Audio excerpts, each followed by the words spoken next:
Hey guys, how's it going? Hope you're all doing well. Today I'm going to be reacting to a video called Earth Has More Than One Moon, but Not for Long. This really caught my attention. This is from the YouTube channel Brightside, which I've reacted to some videos from this channel on my channel before, but other than this caught my attention and this should hopefully be interesting. I don't really have much to say about this, so without further ado, no long intro. Let's get into it.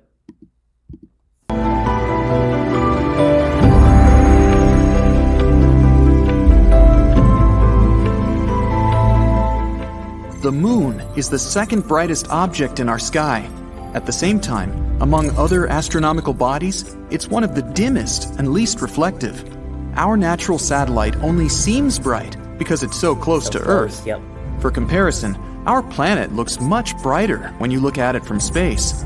It's because clouds, ice, and snow reflect way more light than most types of rock.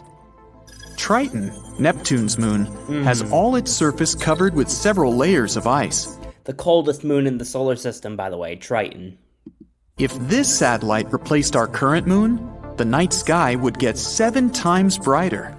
Wow. The closer the moon is to the horizon, the larger it looks. This phenomenon is called the moon illusion. One of the theories explaining it claims that the atmosphere plays the role of a magnifying glass, which makes the moon look bigger. In reality, if the atmosphere had a say in it, the moon would actually look smaller, not bigger. Really? Most experts believe that the illusion is created by your own mind. It can increase the moon's size more than twice. When Earth's satellite is high up in the sky, you don't have any visual cues about how far away it is. Yep. But when it's near the horizon, you can see objects surrounding it in detail. It makes the moon look larger. But it's just one of the many theories explaining the phenomenon. By the way, you can trick yourself out of this illusion if you bend down and look at the moon upside down through your legs. Why would I use kayak to compare hundreds of travel sites at once? I like to do things myself. I can't trust anything else to do the job right. Kayak. Search one and done. That's funny. When your door is always open, so is the fridge. With Kroger, you get the same great Alright, here we go. 2 or 3 years ago, an asteroid was pulled into Earth's orbit and started to travel around the planet. Even though it's no larger than an average car, it's still a big deal. Out of more than 1 million asteroids astronomers know about, it's only the second one to orbit our planet. Called 2020 CD3, it's our temporary mini-moon. Really? It won't be with Earth for long, though. The asteroid is following a random orbit and is slowly drifting away. Temporarily captured objects, such as 2020's CD3, are rare. They need to have specific direction and speed to be caught by Earth's gravitational pull. Otherwise, they either crash into the planet or fly in another direction. A transient lunar phenomenon is one of the most enigmatic things happening on the moon. It's a short-lived light, color, or some other change on the satellite's surface. Most commonly, it's random flashes of light. Astronomers have been observing this phenomenon since the 1950s. They've noticed that the flashes occur randomly. Sometimes they can happen several times a week. After that, they disappear for several months. Some of them don't last longer than a couple of minutes. But there have been those that continued for hours. The year was 1969, Apollo 11. one day before Apollo 11 landed on the moon. One of the mission participants noticed that one part of the natural satellite was more illuminated than the surrounding landscape. It looked as if that area had a kind of fluorescence to it. Unfortunately, it's still unclear if this phenomenon was connected with the mysterious lunar flashes.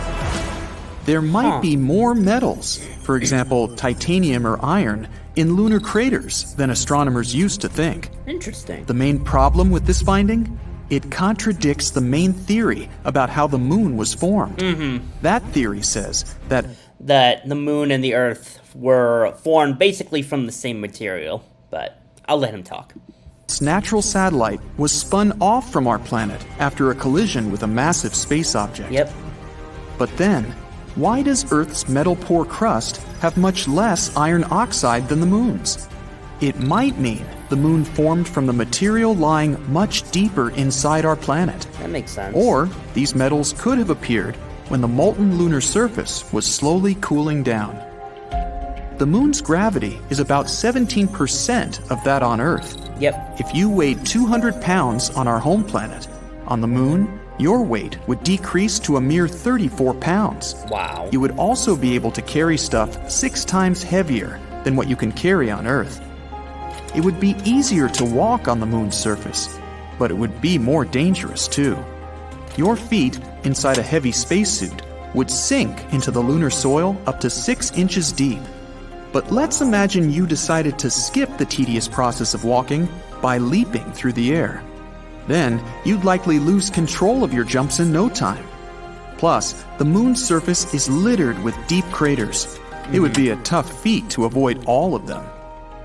Not so long ago, astronomers discovered a massive blob of some mysterious substance.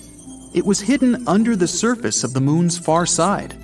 Its mass was the same as that of a pile of metal 5 times larger than the big island of Hawaii. Really? The enigmatic something lies almost 200 miles beneath an enormous crater that appeared in the lunar surface billions of years ago. The blob likely has something to do with a super collision. It might be the metal core of the object that hit the moon back then. The moon's surface has millions of craters, but something else has drawn a lot of attention to it. A giant rare hole that turned out to be a tube. It was found when the Japanese lunar orbiter was gathering data around the moon's skylight, the tube's entrance. Researchers found a specific echo pattern that suggested there was a hollow area. They discovered more echo patterns at a couple of places near the hole, so there could be more lunar tubes there. But in this big tube, you could place an entire football field, and the pit could swallow it whole. It's irregularly shaped and 427 feet in diameter. Scientists think that there could be secret caves, a tunnel system, or an entire geological wonderland under the Could be ancient lava tubes or something, but, you know, whatever. I don't know. surface. It could be a good shelter for astronauts that land on the moon, or even be a harbor for a lunar colony. That too. No one ever managed to stay on the moon for more than 3 days because of the conditions on the satellite. It has a wide range of temperatures, low atmosphere, and no magnetic field that would protect life on the surface from Yep. things like radiation or harsh sun rays. Astronauts wear spacesuits, but they can't protect them over long periods of time. But a lava tube could. When a lava flow cools, it gets a hard crust, which later thickens and creates a roof over that same lava. It continues to flow, but when it stops, the channel can drain, which results in an empty tube. Our planet also has lava tubes, Yep. but they're not as big as the one found on the moon. There's a special type of tree called a moon tree. It's grown from seeds that were taken into space during one of the missions and then returned back to Earth. You Really? can find this kind of tree growing across the U.S. Oh, that's Earth is cool. 27% bigger than the moon and far more massive. Our gravity is stronger. If you drop a rock on the Earth, it will fall faster. 150 pounds on Earth is just 25 pounds on the moon. The Earth has numerous satellites circling around it, but the moon is the only natural one. Our moon was formed during a big collision of the Earth and one more planet the size of Mars.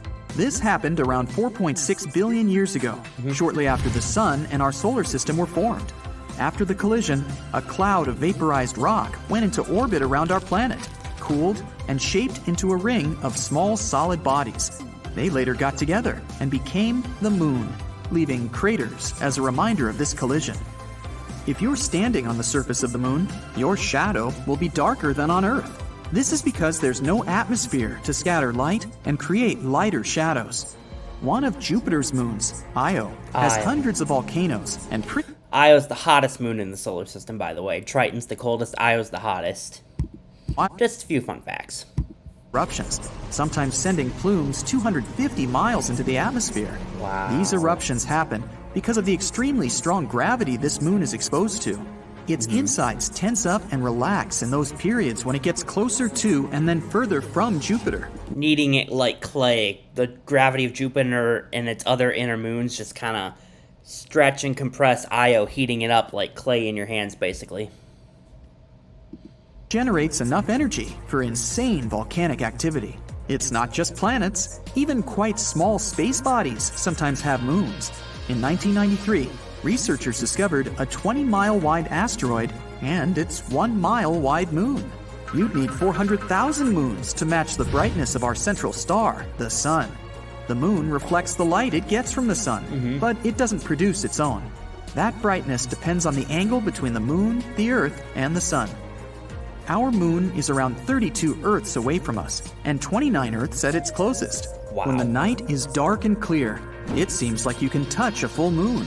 But if you wanted to do it, you'd have to travel up to 250,000 miles. Yep. Still, there is water on the moon. Not puddles or lakes, but grains of water ice exist in permanently shadowed parts near the moon's poles. Like in craters. Scientists think that water got on the moon a long time ago, during a period when both the moon and Earth were constantly struck by asteroids and comets. What's going on? I'm not from this world. In 2012, scientists discovered water vapor plumes erupting close to its south pole, rising up to 125 miles. These plumes can help us find what's inside Europa without having to land there. Scientists think there could be a magnificent ocean hidden 10 to 15 miles beneath the solid surface. Liquid water. That ocean could be 40 to 100 miles deep. Even though it's just 1/4 of Earth's diameter, it contains twice as much water as all of our oceans together. Wow. This ocean is a potential environment for some forms of life. Scientists believe the entire ice crust is floating on that ocean. It probably makes a full rotation around Europa once every 12,000 years. 12,000. In the image the Galileo spacecraft took, you can see small dark brown spots. They're 6 miles across and formed as the hot, less dense material was getting to the surface. It either pushed the crust or broke through it altogether. The surface of Europa consists of so-called chaos terrains. They're rough areas surrounded by a smoother surface. Its equator could be covered in ice spikes called penitentes that can go up to 50 feet high. Wow. We have them on Earth too, especially in dry areas at high altitudes. But none of them are as big as those on Europa. Our moon has over 5,000 big craters with a diameter of more than 15 miles. Europa's surface lacks impact craters and doesn't look like it's more than 50 million years old. This means the surface of Europa is changing and reforming all the time. This moon is icy and is one of the smoothest of any solid space objects in our solar system. Because of it, it's 5 times brighter than our moon. Europa is under a constant blast of radiation coming from Jupiter. It's so strong, we wouldn't last even a day there. It's kind of a double-edged sword because Europa is probably so smooth with lack of impact craters because Jupiter's gravity is protecting it, pulling in all the asteroids and stuff, taking the hit for itself. But it's also so close to Jupiter, it's being pelted with radiation. So, you know, pick your poison, I guess. Europa is 5 times further away from the center of our solar system than Earth. That means it barely gets any heat coming from the sun, so it can remain frozen since the average temperature is negative 250 degrees Fahrenheit at the equator and around negative 360 degrees Fahrenheit at the poles. About 40 years ago, the Voyager 1 spacecraft came close to the rocky moon Io and discovered that it's a volcanic champion of our solar system. Io is Jupiter's 5th innermost moon, 4.5 billion years old, nearly the same age as Jupiter itself. It's similar in size to our moon, and even has a similar density and amount of gravity. Many moons in our solar system consist of silicates and water ice, but Io is made of iron and silicate rock. You'd be able to see some beautiful auroras on Io. Oh, man. As this moon rotates around Jupiter, auroras change brightness all the time, but they're always there.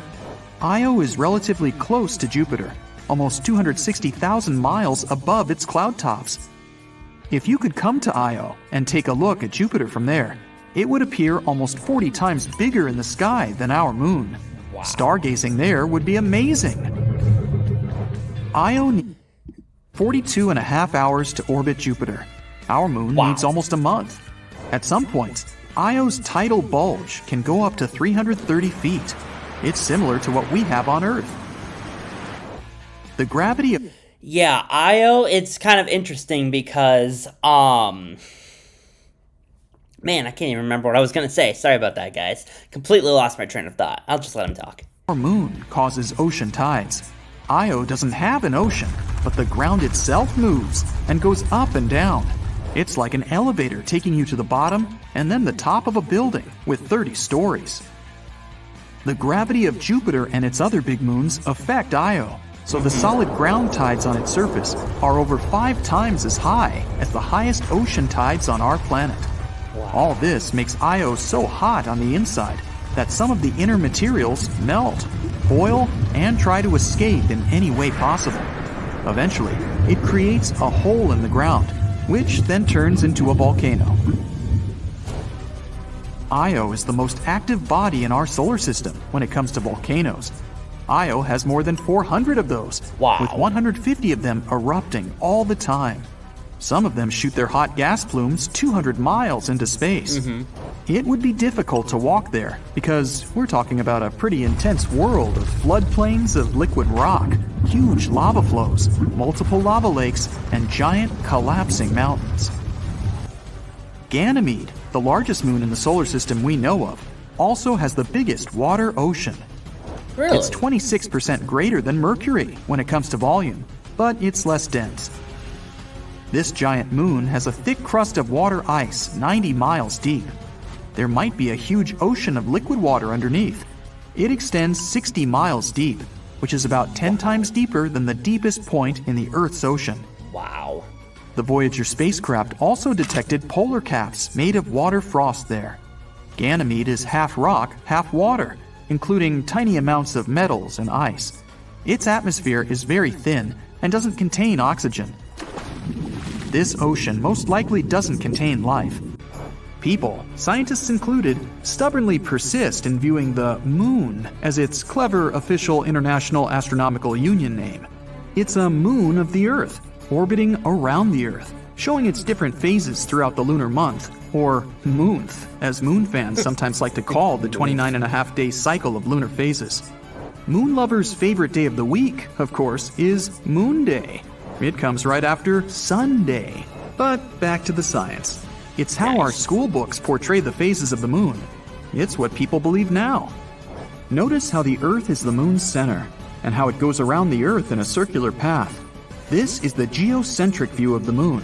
It's what we see from Earth. The moon comes up, the moon goes down. The moon comes up again. The moon goes around the Earth. But that's not what's happening in space. It's way past time we Copernicus-size the moon. We need to start seeing the moon from a heliocentric point of view, as we do for everything else in the solar system. First of all, the geocentric view of the moon's phases shows the Earth stationary, sitting in the center of the moon's path for a whole month. But the Earth is not stationary at all. We're zooming around the sun at a very high speed, anywhere between 66 and 68,000 miles an hour. Therefore, any picture of the moon going around a stationary Earth is profoundly misleading and really outright wrong. The heliocentric view of the Earth and moon moving together in space should look something like this. Notice that the moon is not going around the Earth. It's traveling along with the Earth, around the sun. The path of the moon around the sun is a sinusoidal path back and forth, across the ever-forward moving path of the Earth. Notice that the moon always goes forward too. It doesn't ever go backward to either the sun or the Earth. By always moving forward and sinusoidal, the path of the moon does not qualify as an orbit in the same sense that the other moons of the solar system orbit their planets in elliptical paths. Therefore, it is wrong to say the moon orbits the Earth. The moon orbits the sun along with the Earth, or the moon and the Earth both orbit the sun, are statements Copernicus and Galileo would approve of. But science today has difficulty accepting a heliocentric view of the moon. Maybe there would be too many books that need to be reprinted. Maybe too many astronomy professors would have to admit that they were wrong their whole careers. Accordingly, objections are put forward to block the revolutionary heliocentric view of the moon from being universally accepted. One such objection is that the moon never leaves the Earth's gravity well, and therefore should be rightly considered a moon of the Earth, an orbital, to use the astronomical term for satellite. Undoubtedly, the moon never leaves the Earth's gravity well, or else we would lose the moon. However, representations of this well-known definite fact always show the moon moving around the Earth inside the gravity well, and this is not true. The moon never goes back toward the Earth, as it would need to if it were in an elliptical orbit. So the gravity well objection can be dismissed, because the astronomers who propose as orbital evidence that the moon always stays within the Earth's gravity well fail or neglect to include the facts of the moon's continuously forward sinusoidal motion. Escape velocity for the moon to leave Earth's gravity well is reported to be about 2,684 miles per hour. Relative to the Earth, the moon presently moves about 2,238 miles per hour. What kind of impact would it take to accelerate the moon that extra 450 miles per hour needed to knock it out of Earth's gravity well? If anyone wants to compute that, you're most welcome to put your answer in the comments section. That's it for today. So hey, if you pacified your curiosity, then... Wow. Yeah, a few things to say that I didn't say during the video. I remember what I was going to say. First of all, that the aurora that you see on Jupiter's moon Io is essentially it's basically the same concept as the aurora on Earth. It's just coming from the surface rather than in space. It's volcanic gases rising up to meet charged particles from Jupiter, and it creates those colors, those bright aurora colors. And speaking of the moon's gravity, I think it was Apollo 14 or Apollo 15, somewhere around there, that the astronauts brought a hammer and a feather and dropped them both on the moon simultaneously to prove that gravity actually accelerates objects at the same rate, given the lack of atmosphere, the lack of air resistance that would be evident on a feather on Earth. There's no air resistance, and they did indeed drop and hit the ground at the same time, which is really cool. But yeah, this was interesting. There was a lot in here I didn't know. It was more of a compilation, but you know, I'm never complaining about that. I like compilations personally. And one more thing, the size comparison of the moon illusion, it's actually a trick that I learned a long time ago in school, is that no matter where the moon is on the horizon, if you stick your thumb out arm's length, I think it's thumb or pinky finger, one of the two, but if you stick them out arm's length, like if the moon's low on the horizon, it'll be the same size that if you do that same trick if it's high on the horizon. It'll be the same size, about the size of your thumb or your pinky finger, which I find all that really cool. But yeah, this was a great video, and make sure to like, comment, subscribe if you feel so inclined to do so. I would really appreciate it, really help out the channel. And go check out the Bright Side YouTube channel. They cover a wide range of topics in really engaging ways. It's just a really good channel. It's a channel that I frequent personally, so I give it my personal endorsement. Take that for what it's worth, but yeah, this was great. Like I said, like, comment, subscribe if you feel so inclined to do so, and I'll link the original video in the description below, and I guess that's going to do it. All right, see you guys.